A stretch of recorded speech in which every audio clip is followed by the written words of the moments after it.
This channel does not promote any violent, harmful, or illegal activities. All content provided by this channel is meant for an educational purpose only. নমস্কার, আমি মানিক মণ্ডল। আপনারা দেখছেন ভারতীয় বাঙালি YouTube channel.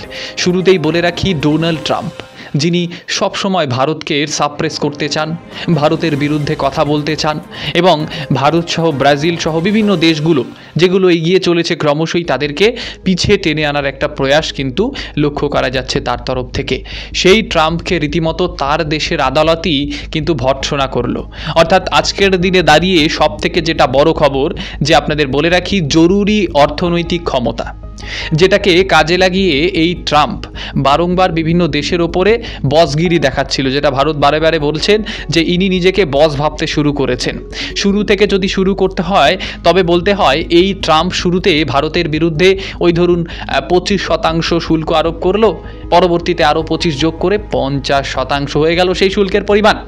এক্ষেত্রে দাঁড়িয়ে ভারতকে কি কোথাও না কোথাও চাপে ফেলার প্রয়াস লক্ষ্য করা যাচ্ছে তাদের তরফ থেকে। এই যে বিভিন্ন দেশের ওপরে শুল্ক আরোপ করা, টেরিফের কথাই বলছিলাম, সেক্ষেত্রে দাঁড়িয়ে এটাকে কিন্তু বেআইনি বলছে। আমরা বলছি না, আমাদের দেশের আদালত বলছে না, স্বয়ং তাদের দেশে অর্থাৎ আমেরিকার ফেডারাল সার্কিটের আপিল আদালত। আপনাদের সামনে সবটাই রাখবো। ট্রাম্পকে কি জানানো হয়েছে, যে আজকের দিনে দাঁড়িয়ে এভাবে শুল্ক আরোপ করা যায় না। অর্থাৎ জরুরি অর্থনৈতিক অবস্থাকে তিনি অনেকটা বলা চলে যে খারাপভাবেই ব্যবহার করছেন, যেটা আসলে আইনের ভাষায় অপরাধ বলেই সেই আদালত মনে করছেন। আর রীতিমতো ট্রাম্প কি বিরাট বড় একটা ধাক্কা খেলো এক্ষেত্রে? কারণ আপনাদের বলে রাখি, তাকে রীতিমতো 14ই অক্টোবর পর্যন্ত সময় বেঁধে দেওয়া হয়েছে, যে এর মধ্যে তাকে কিছু না কিছু করতে হবে। এবার সূত্রের খবর রয়েছে এই ট্রাম্প নাকি সুপ্রিম কোর্টে যাবে। তাদের সুপ্রিম কোর্ট যেগুলো রয়েছে সেক্ষেত্রে দাঁড়িয়ে তারা নাকি সুপ্রিম কোর্টে যাবে। এক্ষেত্রে আপনাদের বলে রাখি, এই শুল্ক আরোপের ক্ষেত্রে কিন্তু 1977 সালের আন্তর্জাতিক জরুরি অর্থনৈতিক ক্ষমতা আইন, অর্থাৎ আইইইপিএ যে একটা ঢাল রয়েছে অর্থাৎ আইন, সেই আইনটাকে ব্যবহার করছেন এই ডোনাল্ড ট্রাম্প।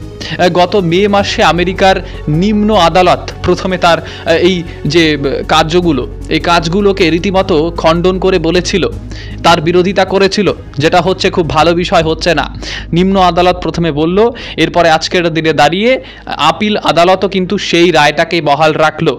এবার ট্রাম্প দাবি করছেন কি, যে গত এপ্রিলে ট্রাম্প বলেছিলেন একাধিক দেশের সঙ্গে আমেরিকার বাণিজ্যিক ঘাটতি রয়েছে। বন্ধু হোক বা শত্রু, সকলে আমেরিকার বাণিজ্য নীতির নাকি সুযোগ নিচ্ছে।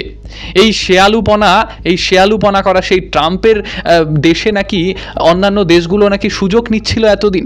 যারা রীতিমতো অন্যান্য দেশের যুদ্ধক্ষেত্র বলুন তেল কেনা বলুন, সেক্ষেত্রে দাঁড়িয়ে হস্তক্ষেপ করেন। আপনাদের হয়তো মনে আছে, অপারেশন সিন্দুরের সময় এই দেশের এই ডোনাল্ড ট্রাম্পই একসময় বলেছিলেন যে আমি ভারত এবং পাকিস্তানের যুদ্ধ থামিয়েছি। আমায় ভারত বলেছে যে ভারত আর রাশিয়া থেকে তেল কিনবে না। এই ধরনের যে একনায়কতন্ত্র মানসিকতা, যে আপনি কারোর সাথে কথা না বলেই নিজের মতো করে টুইট করে দিচ্ছেন এবং বলছেন ভারত আমায় এটা বলেছে। ভারত কি চুপচাপ বসে থাকবে? ভারতের তরফ থেকে প্রেস বিজ্ঞপ্তি দিয়ে রীতিমতো স্টেটমেন্ট জারি করা হয়েছিল, বলা হয়েছিল আপনারাই সব থেকে বেশি তেল নিয়েছেন রাশিয়ার থেকে, সুতরাং আপনাদের মুখে সমস্ত কথা মানায় না এবং নিজেদেরকে বস ভাবাটা বন্ধ করুন। ভারতের শটাং উত্তর। আর গত ফেব্রুয়ারি মাসে আপনারা জানেন মেক্সিকো, কানাডা এবং চীনের ওপর বাড়তি শুল্ক আরোপ করেছিল ট্রাম্প এই আইনের মাধ্যমেই। অর্থাৎ আইনের দুর্ব্যবহার কিভাবে করতে হয় সেটা ট্রাম্পের থেকে আর ভালো কেউ জানেন বলে মনে হয় না।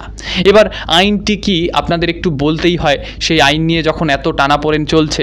আপনাদের বলে রাখি, এই আইনের দ্বারা প্রেসিডেন্ট কিন্তু একটা বিরাট ক্ষমতা পান। তার মধ্যে একটা ক্ষমতা রয়েছে যে তিনি দেশের অভ্যন্তরীণ ক্ষেত্রে যে সমস্ত বাণিজ্য চলছে, বাইরে থেকে যারা বাণিজ্য করতে আসছেন, জাতীয় জরুরি অবস্থা ঘোষণা করে অর্থনৈতিক লেনদেনের নিয়ন্ত্রণ কিন্তু তিনি একেবারে, যেটাকে একনায়কতন্ত্র বলা হয়, সেই রকমভাবে তিনি নিয়ন্ত্রণ করতে পারবেন।